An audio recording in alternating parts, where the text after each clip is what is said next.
Class 10th science chapter 6 part 2 second class. Question 9, explain an activity with diagram to show that carbon dioxide is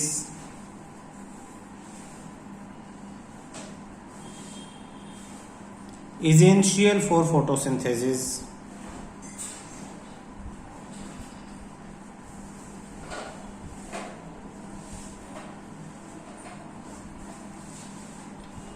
हमें show करना कि photosynthesis के लिए carbon dioxide जरूरी है। क्या शो करना है कि कार्बन डाइऑक्साइड यानी CO2 जरूरी है, इसेंशियल जरूरी है किसके लिए? फोटोसिंथेसिस। फोटोसिंथेसिस क्या है? प्लांट जो फूड प्रिपेयर करते हैं, तो ये जो जिस मेथड से करते हैं उस मेथड को फोटोसिंथेसिस कहते हैं। हम बचपन से पढ़ते आ रहे हैं कि इसमें कार्बन डाइऑक्साइड चाहिए, H2O वाटर चाहिए और प्लस क्या चाहिए? सनलाइट। ये तीन चीजें चाहिए।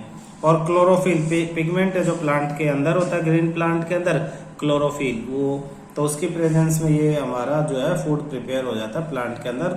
मेथड है फोटोसिंथेसिस। तो अब हमें यहाँ पे एक्सपेरिमेंट से प्रूव करना है कि इसमें कार्बन डाइऑक्साइड जरूरी है। ठीक है,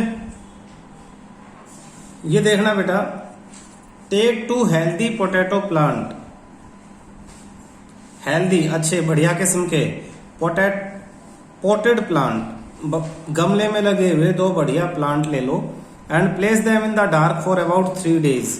लगभग 3 दिन के लिए उन्हें डार्क अंधेरे में रख दो, किसी अंधेरे रूम में, बंद कमरे में जहां लाइट नहीं आती हो, डार्क प्लेस पे उनको लगभग 3 दिन के लिए उन्हें रख दो वहां पे। ठीक है, ये फर्स्ट स्टेप आपकी एक्सपेरिमेंट की।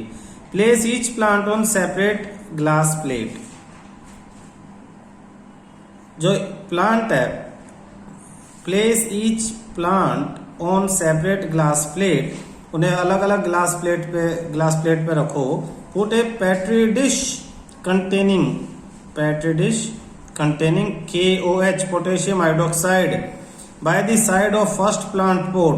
KOH is you. अब एक प्लांट जो है उसके साइड में आपने एक ये पेट्री डिश हम इसे बोलेंगे, इसके अंदर KOH पोटेशियम हाइड्रोक्साइड रख दिया, यहाँ पे KOH।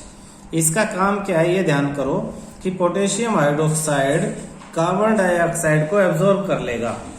पोटेशियम हाइड्रोक्साइड क्या करेगा? ये कार्बन डाइऑक्साइड को एब्जॉर्ब करता है, ये इसका फंक्शन है, एब्जॉर्ब कार्बन डाइऑक्साइड।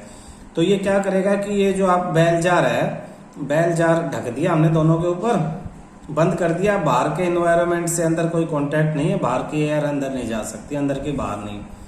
और जितनी भी अंदर एयर है, इसमें जो भी कार्बन डाइऑक्साइड है उसको ये KOH यूज कर लेगा, कार्बन डाइऑक्साइड को KOH यूज कर लेगा एक तरह से। अब कार्बन डाइऑक्साइड इस पौधे को नहीं मिलेगी, जबकि इसके लिए कार्बन डाइऑक्साइड है यहाँ पे। Cover both the plant with separate bail jar, दोनों पे बेल जार से हमने दोनों को कवर कर दिया।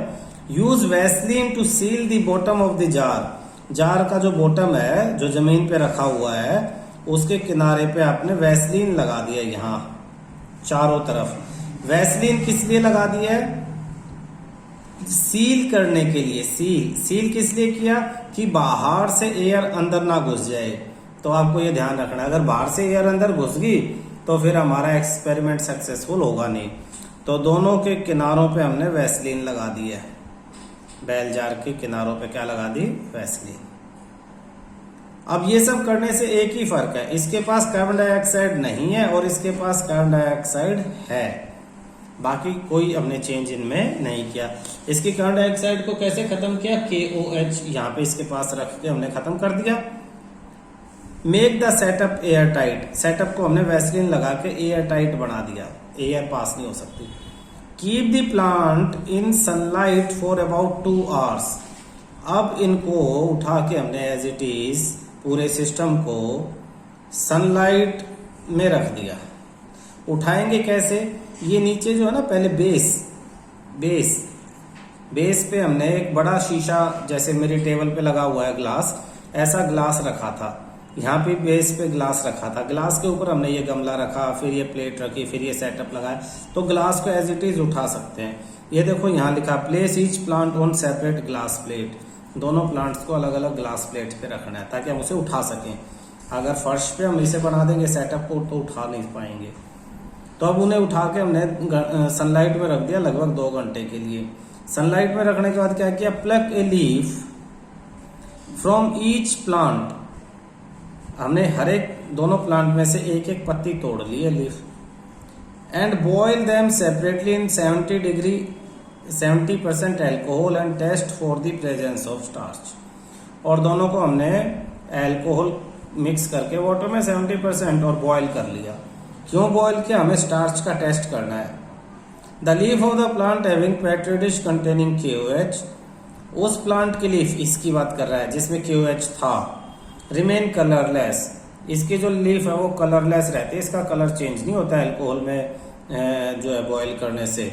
वाइल जो इस दूसरे वाले की जो लीफ है टर्न ब्लू, वो ब्लू में कन्वर्ट हो जाती है अगर हम उसे बॉयल करने के बाद आयोडीन सॉल्यूशन में डिप करते हैं तो। ठीक है, पहले वाले को करेंगे तो कुछ नहीं होगा। ये स्टार्च टेस्ट है, आपने 6th क्लास में पहली बार पढ़ा था starch test.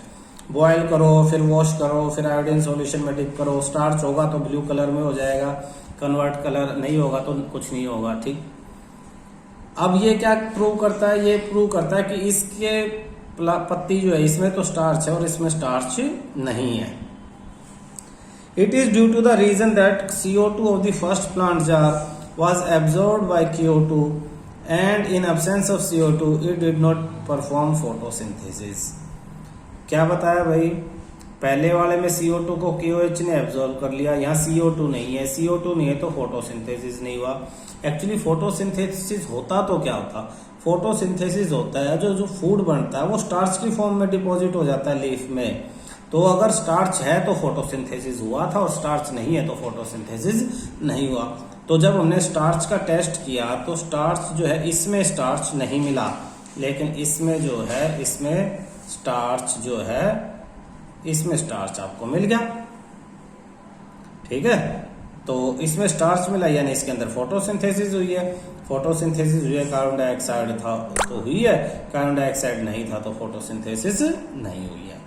This activity show that CO2 is necessary for the photosynthesis. यहां हमारी एक्टिविटी कंप्लीट हो जाती है। Question 10,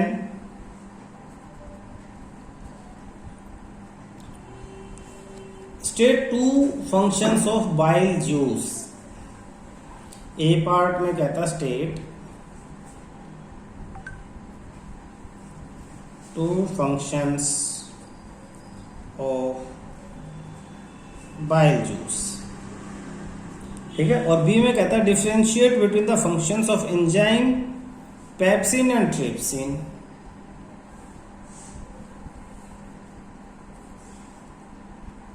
differentiate the functions of enzymes pepsin and trypsin।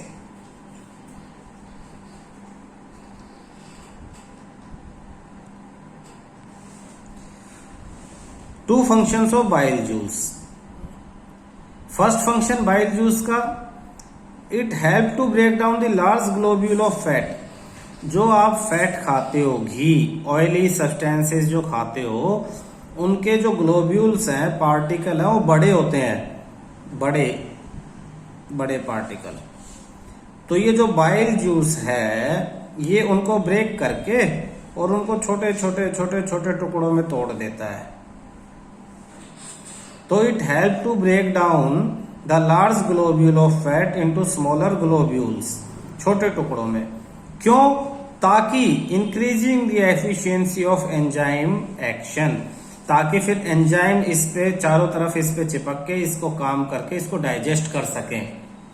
ठीक है, जो बड़ा ये पीस है फैट का, इसको इस पे एंजाइम काम करेंगे तो सरफेस एरिया कम है, बहुत ढंग से इसको डाइजेशन नहीं हो पाएगा। तो बाइल जूस पहले क्या करेगा, ब्रेक डाउन इस लार्ज ग्लोब्यूल, ग्लोब्यूल कहेंगे हम इसे, बड़े ग्लोब्यूल को ब्रेक कर देगा छोटे छोटे स्मॉल ग्लोब्यूल्स के अंदर, और फिर एंजाइम आराम से उनको जो है डाइजेस्ट कर लेंगे। सेकंड था कि bile salt make the acidic food, ये बाइल जूस से बनता है, ये क्या करेगा, फूड को एसिडिक बना देगा, एसिडिक।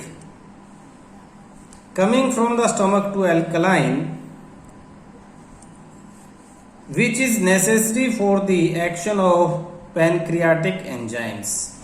क्या होता है बेटा, समझने की कोशिश करना, मैं यहां समझाता हूं साइड में। हमारी जो बॉडी है, ऊपर से फूड आया, ये स्टमक है, स्टमक के अंदर जब फूड आता है तो स्टमक के अंदर फूड को एसिडिक बना दिया जाता है, एसिड रिलीज करके, ठीक है। एसिडिक क्यों बनाते हैं, ताकि वहां पे प्रोटीन का डाइजेशन हो सके, पेप्सिन काम कर सके।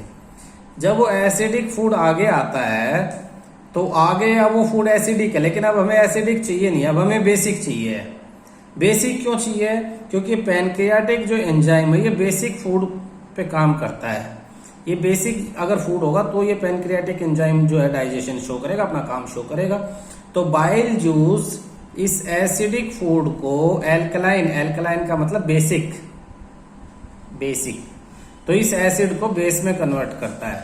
स्टमक से आता है एसिडिक, स्टमक में क्या था, इसमें एसिडिक था, एसिडिक में ये बाइल सोल्ट मिल गया और उसको बना दिया एल्कलाइन यानी बेसिक। किस लिए बनाया बेसिक, ताकि उस पे पैनक्रियाटिक एंजाइम जो है वो वर्क कर सके, पैनक्रियाटिक एंजाइम को बेसिक चाहिए। नेक्स्ट क्वेश्चन था पेप्सिन और ट्रिप्सिन में डिफरेंस। पेप्सिन एक एंजाइम है जो प्रोटीन पे काम करता है, कहां पे, स्टमक के अंदर, और स्टमक के अंदर कैसा फूड चाहिए था इसे, एसिडिक। तो दूसरा यही है, it acts in acidic medium. Pepsin का पहला काम प्रोटीन पे काम करता है, ये एक एंजाइम है और ये प्रोटीन पे काम करता है, प्रोटीन को डाइजेस्ट करने के काम आता है। दूसरा कि ये एसिडिक मीडियम में प्रोटीन को डाइजेस्ट करता है। और ट्रिप्सिन, पेप्सिन और ट्रिप्सिन में डिफरेंस बताना था। ट्रिप्सिन ये भी प्रोटीन पे ही काम करता है, लेकिन फर्क क्या है कि एल्कलाइन बेसिक मीडियम में काम करता है, ठीक है। अब डिफरेंस बताना था, इसने तो कहा ना डिफरेंशिएट करो, तो ये डिफरेंस नहीं है फर्स्ट वाला पॉइंट। डिफरेंस क्या होता कि पेप्सिन तो स्टमक के अंदर काम करता है और ट्रिप्सिन आफ्टर द स्टमक काम करता है। पेप्सिन कहां काम करेगा, स्टमक के अंदर, trypsin after the stomach small intestine में काम करेगा। तो ये डिफरेंस आप इसमें अलग से लिख लेना, ठीक। नेक्स्ट क्वेश्चन है, स्टेट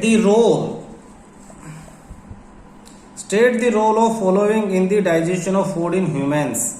ह्यूमन बॉडी के अंदर जब डाइजेशन होता है तो ट्रिप्सिन का क्या रोल है, लिपेज का और इंटेस्टाइनल जूस, इन तीनों के रोल को आपको याद रखना है। ट्रिप्सिन का काम अभी हमने ये किया, एक एंजाइम है, पैनक्रियाज इसको सीक्रेट करता है, पैनक्रियाज के अंदर ये एंजाइम बनता है, विच एक्ट अपॉन प्रोटीन, ये तो अभी याद कर लिया था ना, अच्छी तरह याद कर लो। ट्रिप्सिन प्रोटीन पे काम करता है और कैसे मीडियम में, बेसिक, बेसिक मीडियम को एल्कलाइन मीडियम कहते हैं। तो ट्रिप्सिन, इसमें नई बात क्या याद करनी है आपको कि पैनक्रियाज सीक्रेट करेगा। तो ट्रिप्सिन एक एंजाइम है जिसको पैनक्रियाज सीक्रेट करता है, ये प्रोटीन पे काम करता है और एल्कलाइन मीडियम के अंदर करता है, याद रहेगा। दूसरा lipase, it help in breaking down of lipids. Body के अंदर जो लिपिड्स होते हैं, फूड में कई बार आपने नाम सुना होगा, तो उन लिपिड्स को कौन ब्रेक करता है, लाइपेज। नाम से ही भाई भाई लग रहे हैं कि हाँ लिपिड्स, लाइपेज, एलआईपी तक तो सेम ही है, तो ध्यान रह जाएगा, लाइपेज लिपिड्स को ब्रेक डाउन करता है, ब्रेक करता है, ब्रेक करेगा तभी डाइजेस्ट होंगे। इंटेस्टाइनल जूस, जब फूड हमारा स्मॉल इंटेस्टाइन में पहुंच जाता है स्टमक के बाद, तो स्टमक में सारा डाइजेस्ट नहीं हो पाता, बाकी डाइजेशन जो है वो स्मॉल इंटेस्टाइन में होता है।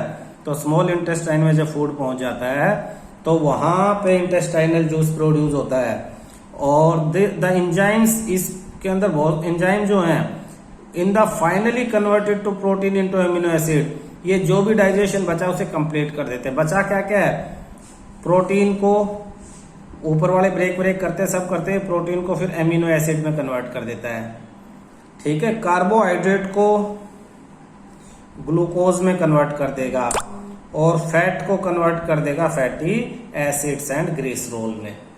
तो ये हमारे मेन फंक्शन थे आपके इंटेस्टाइनल जूस के। 3 चीजें आपके फूड में, प्रोटीन, कार्बोहाइड्रेट और फैट। तो याद करो, प्रोटीन फाइनली किस में कन्वर्ट होता है? एमिनो एसिड में। कार्बोहाइड्रेट ग्लूकोज में, और फैट्स फैटी एसिड्स और ग्लिसरॉल में कन्वर्ट हो जाता है। कौन करेगा फाइनली? Intestinal juice. यहां तक क्लियर है? नेक्स्ट देखो क्वेश्चन 11 पे, state the necessary conditions of autotrophic nutrition.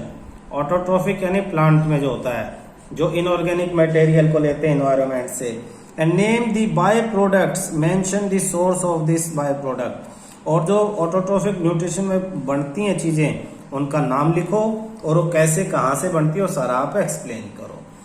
तो देखो, कार्बन डाइऑक्साइड पूछ रहा है ना सबसे पहले, नेसेसरी कंडीशन क्या क्या चाहिए हमें। तो अभी थोड़ी देर पहले मैंने पढ़ा था फोटोसिंथेसिस में क्या क्या चाहिए हमें। कार्बन डाइऑक्साइड चाहिए, वाटर चाहिए एंड एनर्जी। एनर्जी मतलब sunlight are the basic requirement of autotrophic nutrition. Carbon dioxide and water taken from the surrounding. फिर अगला पूछ रहा है कि ये कहां से मिलती हैं। नेसेसरी कंडीशन, बाय प्रोडक्ट कहां से मिली, name the byproduct, mention the source of this by product. तो कह रहा कार्बन डाइऑक्साइड और वाटर तो हमें सराउंडिंग से मिल जाएगा, एनवायरनमेंट से या जमीन से। अब ये सब क्या होता है, क्लोरोफिल इसे यूटिलाइज करता है, कार्बन डाइऑक्साइड को और वाटर को। क्लोरोफिल एंड एनर्जी ऑफ सन की एनर्जी की प्रेजेंस में फूड सिंथेसाइज किया जाता है।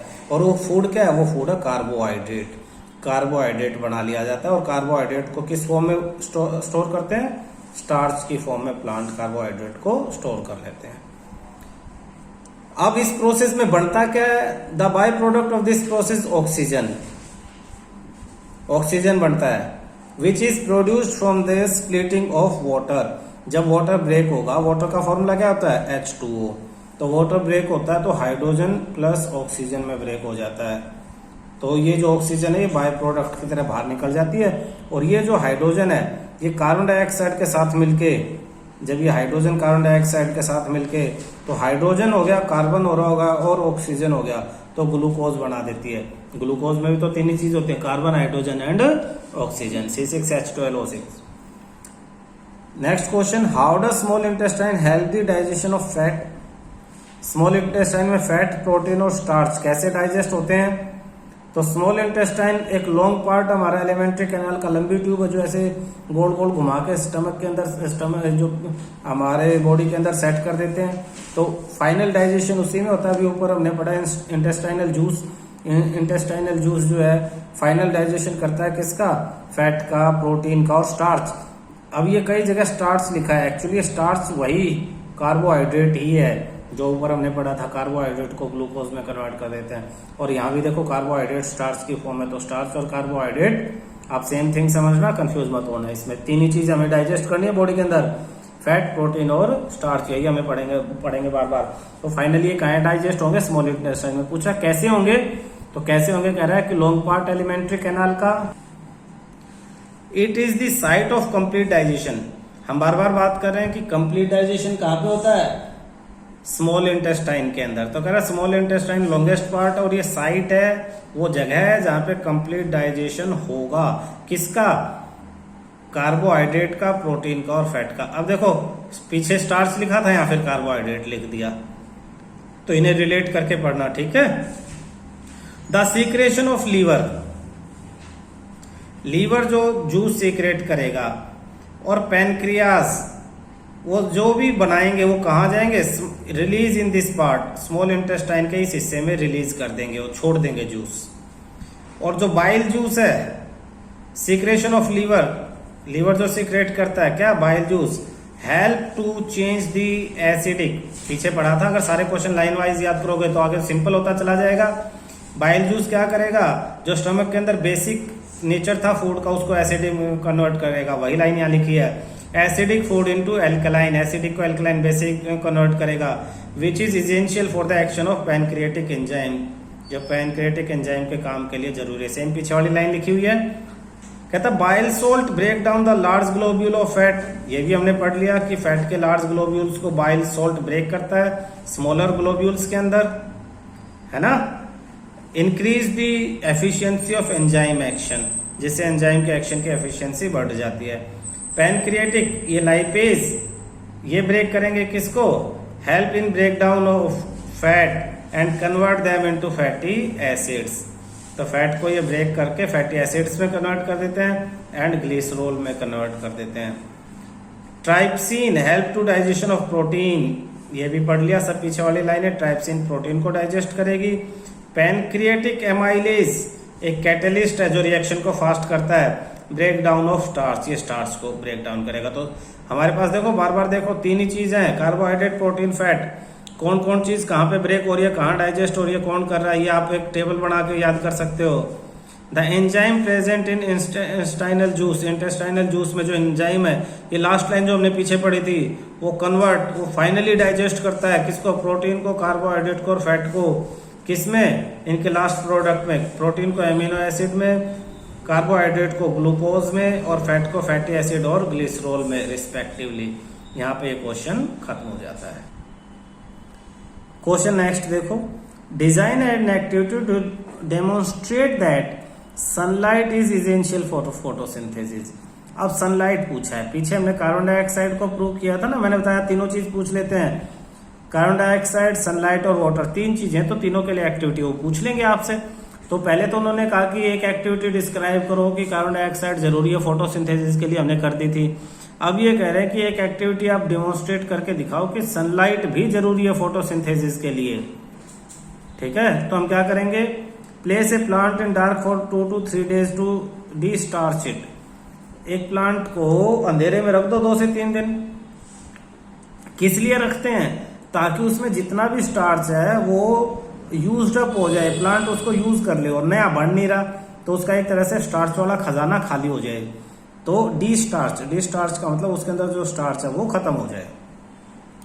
Fix 2 thick black paper strips और circular patch on either side of leaf through a paper clip.